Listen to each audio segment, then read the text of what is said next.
Doctora Rosario, Ujú. quería hacerle una pregunta. Ahorita que estaba hablando usted sobre la escucha Sí, y quisiera remitirnos al comienzo del ensayo. sí, En la primera parte que se titula, este, la primera parte se titula El mesmerismo y el orden médico. sí, Y entonces toma al mesmerismo para emprender una crítica de la razón médica. ujú. Y la pregunta es, ¿por qué elige al mesmerismo para emprender esta crítica? ¿Por qué justamente el mesmerismo? Porque el mesmerismo se dedicaba a la pura manipulación del cuerpo y no a la escucha. Es, digamos que también por otra razón, porque esta cuestión del mesmerismo tiene mucho que ver con un modelo que cuando yo estudié la maestría se comenzaba como con los antecedentes del psicoanálisis, porque el mesmerismo pronto pasa a la dimensión de la hipnosis, muy pronto.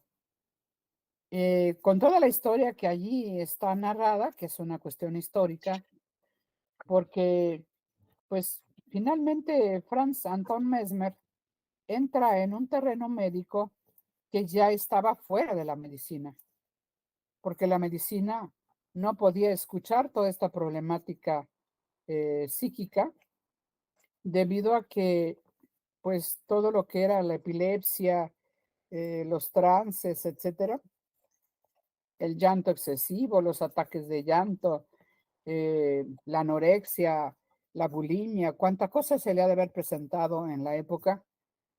Él empezaba a hablar con ellas, había una cierta transferencia, pero pronto el mesmerismo, como vieron, termina en un escándalo terrible porque empieza toda la transferencia y toda la pasión y todo el enamoramiento y hay asesinatos y etcétera, ¿no? Tanto que, bueno, era una época en la que por poco va a parar Mesmer a la guillotina. Le faltó poco para parar en la guillotina. ¿Y por qué el mesmerismo? También porque todavía hay una vertiente psicoanalítica que se sitúa en los afectos, que se centra en las pulsiones y que supone que centrado en el afecto hay afectos que no se han liberado y que liberar los afectos tiene que ver con el psicoanálisis, ¿no? Entonces hay que ponerlos a llorar, hay que ponerlos a golpear costales, etcétera, etcétera. Pero vamos, todo el recorrido que hago es solamente para mostrar la sordera de la que se ha padecido. Pero quiero decirles que es una sordera que no ha padecido solamente el orden médico, sino que está también en el psicoanalítico todavía.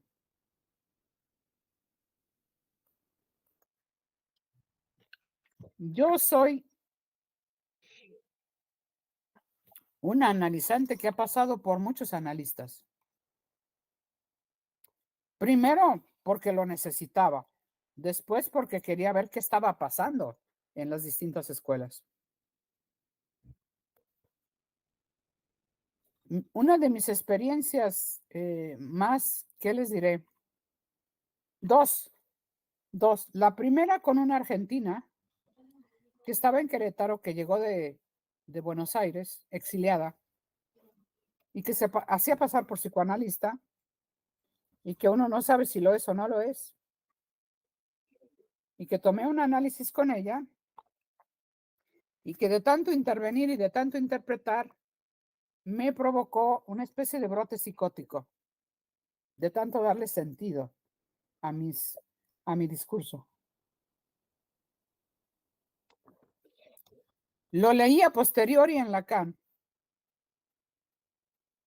que el sentido, darle sentido al discurso del analizante, es colocarlo en la antesala de la psicosis, dice Lacan. Pero lo leí después, lo leí a posteriori. Y la última, que me llamó demasiado la atención, fue que fui con un analista que se estaba analizando con Alush, con Jean Alush, en París.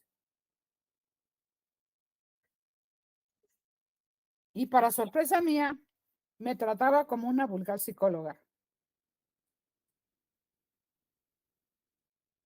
Y también me provocó algo que pudiera llamar técnicamente una especie de brote psicótico. Primero me dejó sin dormir. Luego me gritoneaba. Le dije que no cortaba la palabra. Cortaba la sesión parándose de su silla y colocando los dos brazos como si fuera el mago de Aladino, el mago poderoso de Aladino, y eso significaba que la sesión había terminado. Cuando le reclamé severamente que no cortaba la sesión diciendo, le dejamos aquí, cortar el significante, el corte del discurso, pues, ¿qué me pasaba a mí? Yo regresaba a Morelia y rodaba buscando una palabra hasta el fondo de un abismo, porque nunca terminaba. De eso está hecho el delirio, de la falta de corte. Como dice Lacan también, el paranoico padece de la cizalla del lenguaje en el pensamiento. ¿Qué es la cizalla? Es el acicate, es la persecución, es el exceso de lenguaje porque no hay corte. Nosotros no somos cirujanos de la carne, somos cirujanos de la palabra, dice Lacan. Todo esto le dije en la sesión al analizante de Alush, pero como ella era de la clínica de lo real, pues con lo real cortaba, ¿no? Estábamos en el tercer piso del edificio de su consultorio, donde vivía.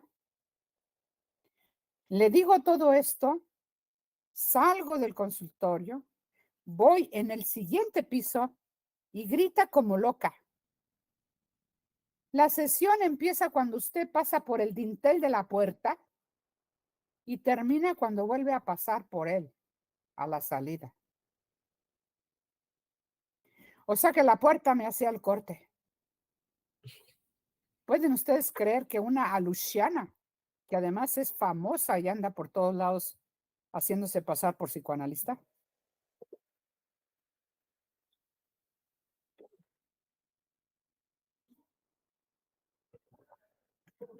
Me dice José Eduardo Tapan, que yo debo publicar mis análisis porque va a ser un bestseller. Sí. Entonces toma al mesmerismo como un buen ejemplo de dominio. Dominio, el poder sobre el otro. Poder sobre el otro, Una sí. práctica directiva, una manipulación del cuerpo, una erotización sin ninguna neutralidad. Así es. Y entonces, Y además, sin tomar en cuenta que somos seres de la palabra. Lo que nos hace hombres es el lenguaje. Lo que nos hace mujeres es el lenguaje. Lo que nos hace sujetos es el lenguaje. El animal, el gato, el perro, el puerco, todos tienen todos los órganos que tenemos nosotros. Absolutamente todos.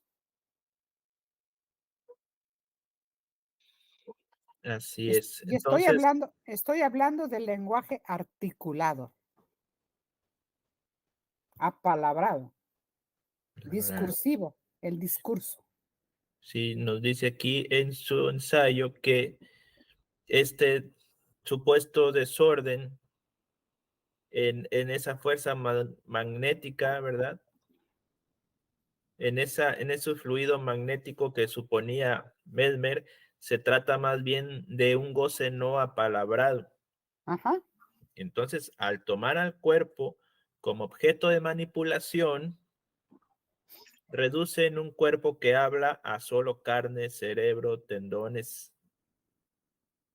Entonces, en este dominio del organismo, someten al sujeto al silencio, lo expulsan del discurso. Ajá.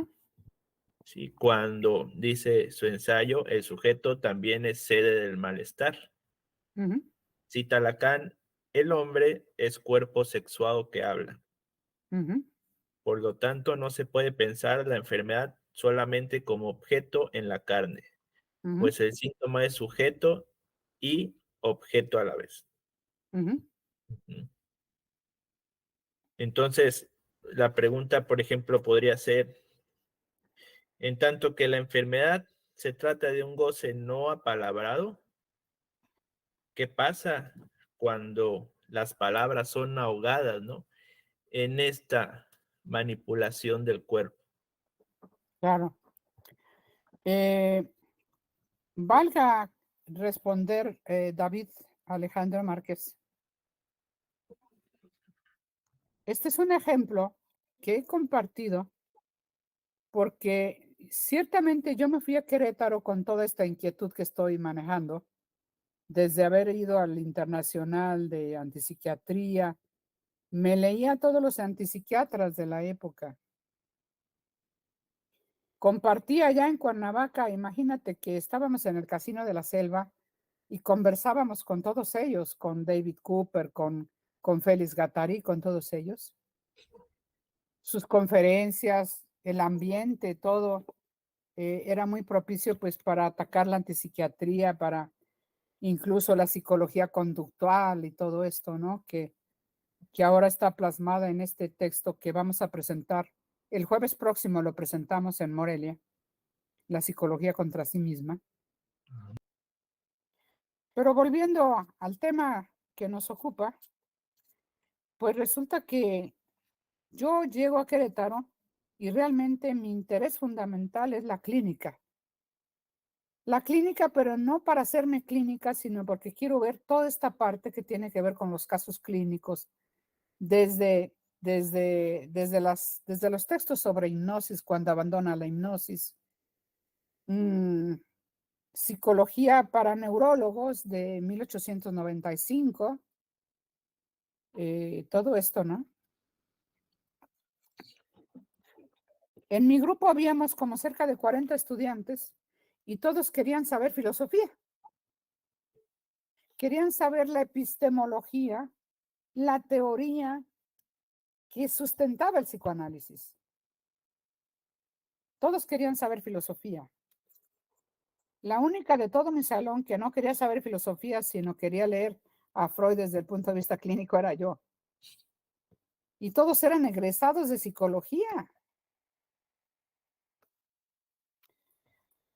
Y esto fue muy curioso porque esto pues me llevó a lo que quiero contestar a David Alejandro Márquez, que jamás me planteé ser psicoanalista, atender personas. Me imaginaba que yo no tenía derecho a tratarlas como si fueran matraces y tener un laboratorio donde yo iba a experimentar con las mentes humanas y etcétera, etcétera. He terminado la carrera y un día toca a la puerta de la casa de ustedes un hombre que me dice, vengo del rancho tal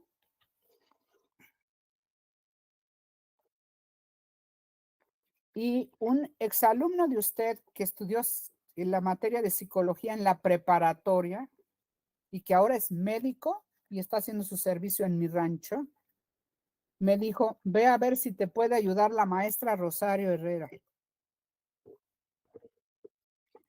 Le abro la puerta porque no sé en qué lo puedo ayudar. Lo paso a la sala y lo empiezo a escuchar y él trae un altero de estudios, encefalogramas, todo lo que había en la época, tomografías, etcétera. Y entonces me dice que lo han dejado en la calle los médicos,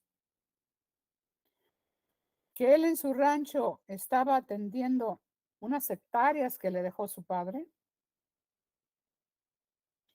que tenía tractores, que sacaba camionadas de cosechas y que está en la calle. Y que además tiene una familia con 7 hijos y una esposa.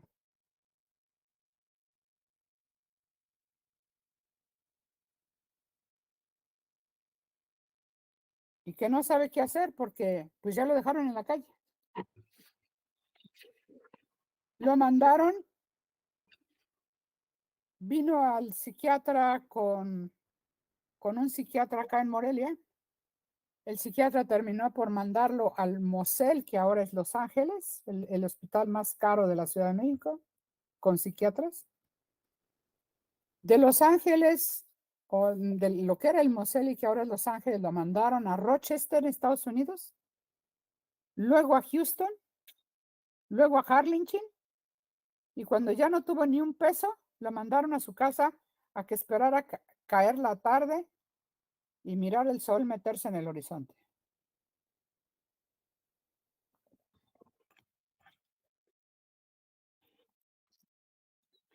Entonces, cuando escucho esto, digo, yo no le voy a hacer más daño que los psiquiatras. Le digo, hábleme de usted. Pues ya me empieza a hablar de él y me dice, nunca me preguntaron de mí nada, de mi vida, de mi historia.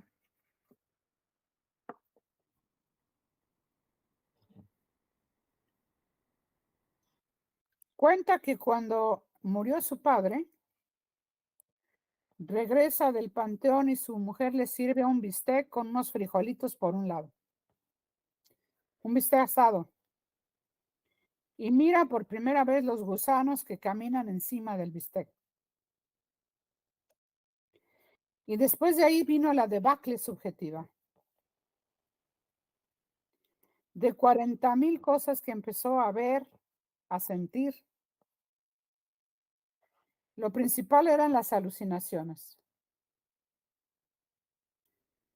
Pronto resulta que un día amanece y no ve el sol, ni el cielo azul. Es un ranchero, ¿sí? Así hablando de esta manera.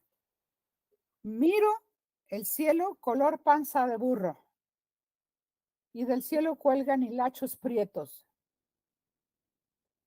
y ya no volví a ver el sol. Sé que amaneció porque escucho que mi mujer abre la llave de la pileta y empieza a hacer el aseo, a lavar trastes, etcétera, y sé que amaneció. Fue invitado por sus compadres a la cantina y empieza a verles los dientes descarnados de las mejillas y sale aterrado de ahí. En poco tiempo empieza a verse en la noche cómo las rodillas se descarnan y se ve los huesos de las rodillas.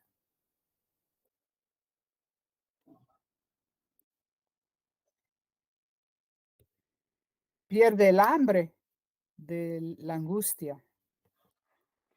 Él viene de Neuróticos Anónimos.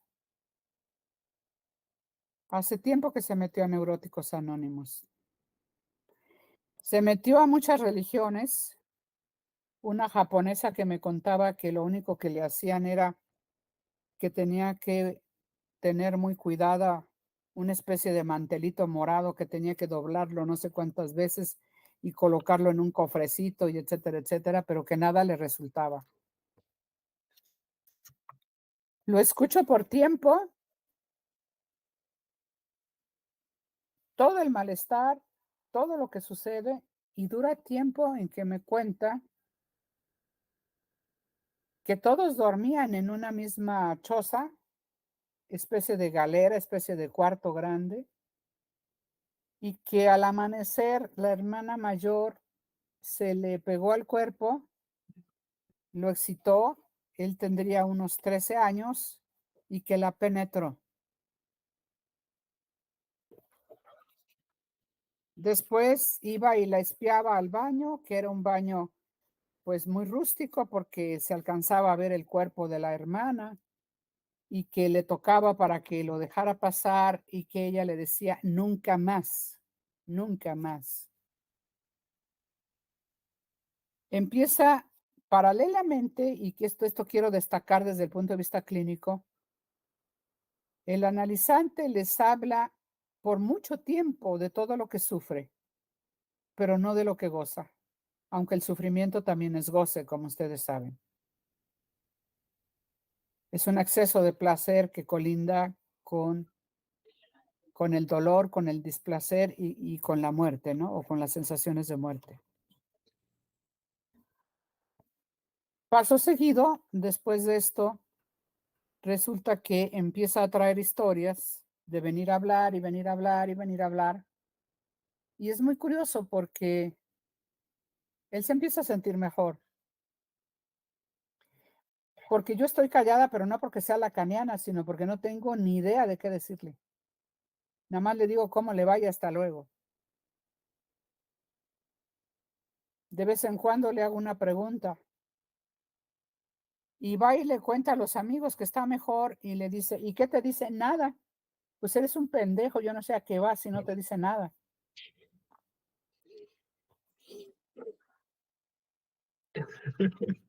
Te está robando. No, pero pues si yo me siento mejor, pues yo voy a seguir yendo.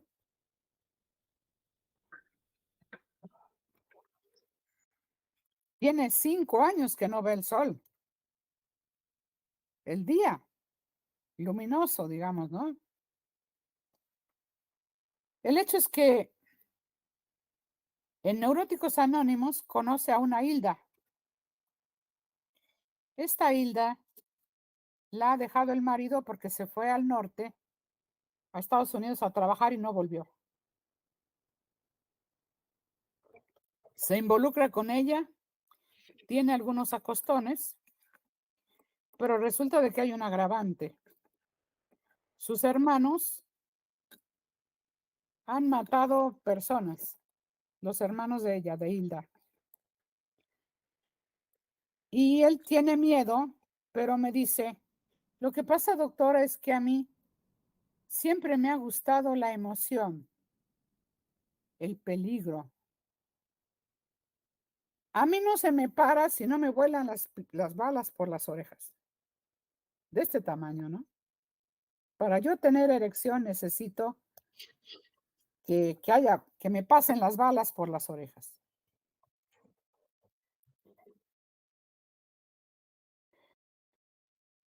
Los hermanos le han hecho una advertencia y ella le ha dicho que no quiere seguir con esa relación porque ella no quiere que lo maten por su culpa. Pronto se consigue otra Hilda. Y esta Hilda tiene un hijo, es una madre soltera y el marido la ha abandonado. Pero de repente se presenta. Y puede que si se presente haya peligro. Pero aquí el gran impedimento no es el compañero, sino el hijo.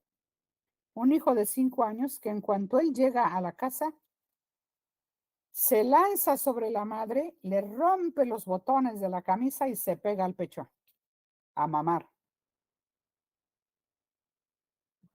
De 5 años. Lo odia, le avienta patadas, echa espuma por la boca, etc. Ella adora al niño y le dice, ¿sabes qué? Yo no le voy a causar este trauma o no sé en qué término, no recuerdo, pero le dice, yo no voy a hacer sufrir a mi hijo de esta manera por recibirte a ti. Termina la relación.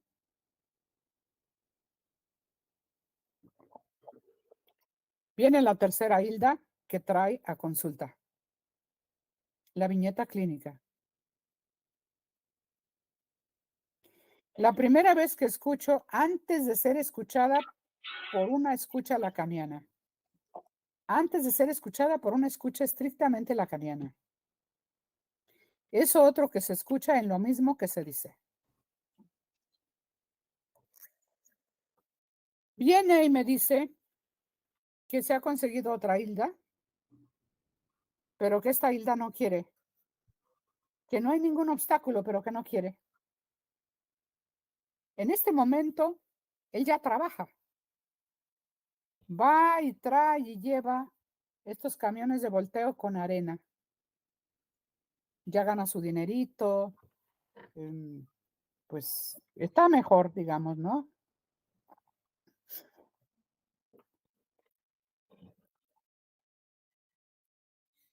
El momento de la viñeta es muy interesante porque él se encuentra a Hilda y él está arriba del camión. Y Hilda está caminando en las calles del centro de Morelia. La ve, le pita, lo ve y no se detiene ni se quiere subir al camión.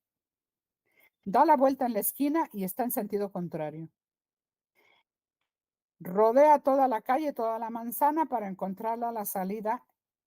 La vuelve a ver y vuelve a huir por otra calle. Y esto sucede varias veces. La ve, la ve, la ve, la ve, la ve. Esa es la narrativa de él. Y cuando no la ve para más, la pierde de vista, tiene que estacionarse porque se está muriendo. Se estaciona, apaga el camión, se echa por encima del volante, suda frío, el corazón casi se le para, etcétera. Bueno, pero él expresa todo esto y dice, cuando no la vi más, aunque no me crea, casi me desmayo, casi me infarto, casi me muero, casi, casi, casi. Y yo sin pensarlo, ni hacer ninguna asociación, me escucho decirle, casi, Hilda.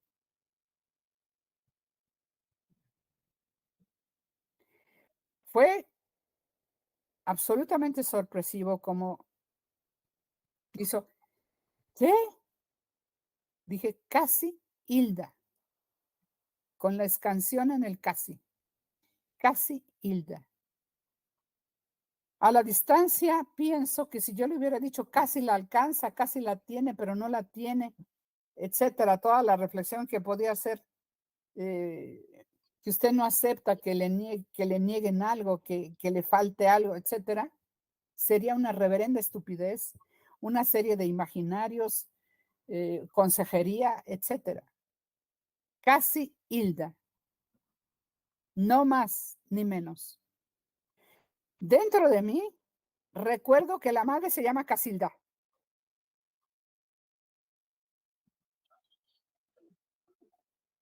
Pero no lo asocio hasta que sale de mi boca Casilda. Porque recuerden que el analizante debe escuchar sin pensar.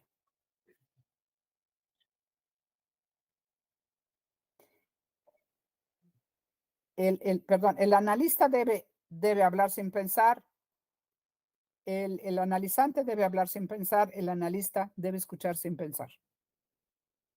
Casi Hilda. Y se me impone por primera vez en mi vida cortar la sesión en ese momento. No pudo decir más. Casi Hilda. ¿Le vamos a dejar aquí?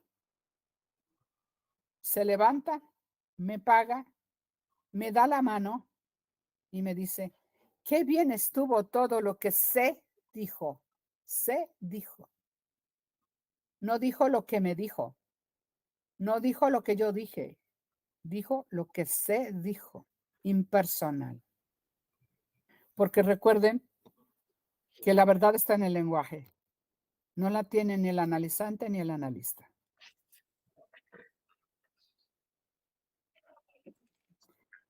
Lo más impresionante del asunto es que él, paralelamente a venir conmigo, era tratado por un psiquiatra con medicamentos antipsiquiátricos. Me dijo que si dejaba los medicamentos, le dije que yo ni los recomendaba ni los prohibía.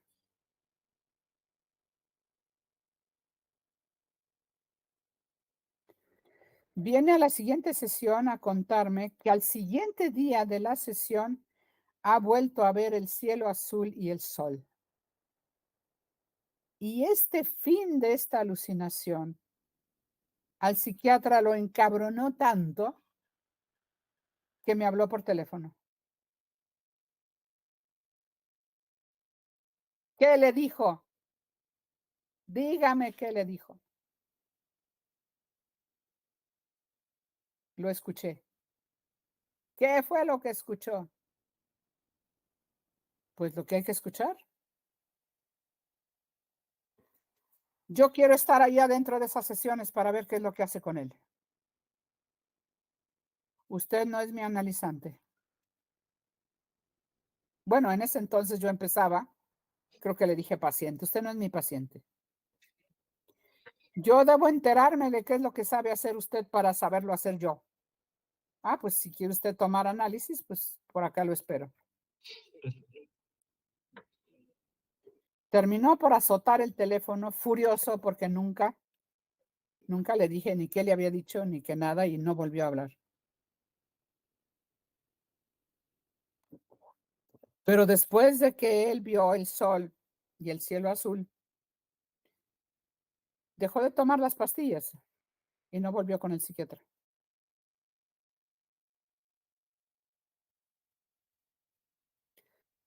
Y lo más chistoso es que no volvió a hablar de qué fue lo que le dije, porque nunca llegó diciendo, dijo el nombre de mi madre, tal, tal, tal, tal.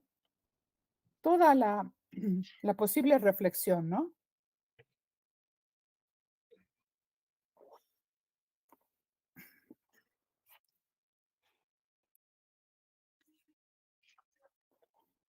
Entonces, esto otro que se escucha, pues es lo que escuchaba Freud. Recuerden, por ejemplo, que aunque Freud cae en la trampa de estar revisando dibujitos y de Juanito, ¿no? ¿Leyeron Juanito? Sí. ¿Leyeron Juanito? Sí. Están los dibujitos y la jirafita y toda la historia esta, ¿no? Pero lo que más destaca Freud y que no han querido escuchar los psicoanalistas es que Freud dice que le tiene miedo a los carros, ¿sí? Y al decir los carros, ¿sí? No dice Wagen. Wagen. Saben que carro en alemán es Wagen, ¿verdad? W-A-G-E-N. Wagen. Volkswagen, el carro del pueblo. Volkswagen, el carro del pueblo. Juanito no dice Wagen, dice Wegen. Wegen en alemán es a causa de o por causa. La causa. No dice carro, dice causa, lo que lo causa.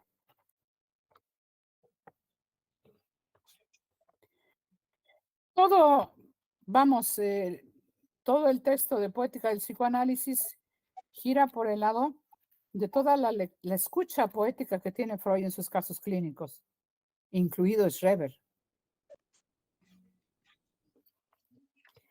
La escucha poética que tiene en todo lo que narra de interpretación de los sueños, tanto de sueños de otros como de sus propios sueños. Pero como quiera, confieso que nunca he dicho que el psicoanálisis es una poética. Nunca me he atrevido a tanto. Digo que el psicoanálisis tiene una dimensión poética que no es despreciable y que muestra que al final, pues casi de su vida activa de Lacan, estoy hablando de un tiempo muy tardío, donde Lacan dice, ¿se acuerdan que yo los llevé por matemas, por grafos, por la topología, por figuras matemáticas, etcétera? No se olviden de la poesía. Y lo cito también en el libro de Poética del Psicoanálisis, esta cita maravillosa donde él nos recuerda la escucha poética. Y también recuerden que en Función y Campo de la Palabra él comienza con todo esto, ¿no? Y que también se pronuncia porque el psicoanalista debe tener un conocimiento de la lengua a tal nivel que debe también saber leer la literatura y la poesía. Y también dijo que el analizante hace poesía en análisis. Y también dijo que él no era propiamente un poeta, ¿no? Esto es muy interesante porque las cuestiones del estilo son muy interesantes. A propósito de algo que aparece precisamente en el libro al que le hago el proemio, dice Lacan, yo soy un poeta. No, dice, no soy un poeta, dice Lacan, sino un poema. Y que se escribe pese a que tiene el aire de ser sujeto. Repito, no soy un poeta, sino un poema. Y que se escribe pese a que tiene aire de ser sujeto. Freud dice, la rima, la literación, el refrán y otras formas de repetición de sonidos parecidos a las palabras en la poesía aprovechan esa misma fuente de placer, el redescubrimiento de lo consabido. Freud.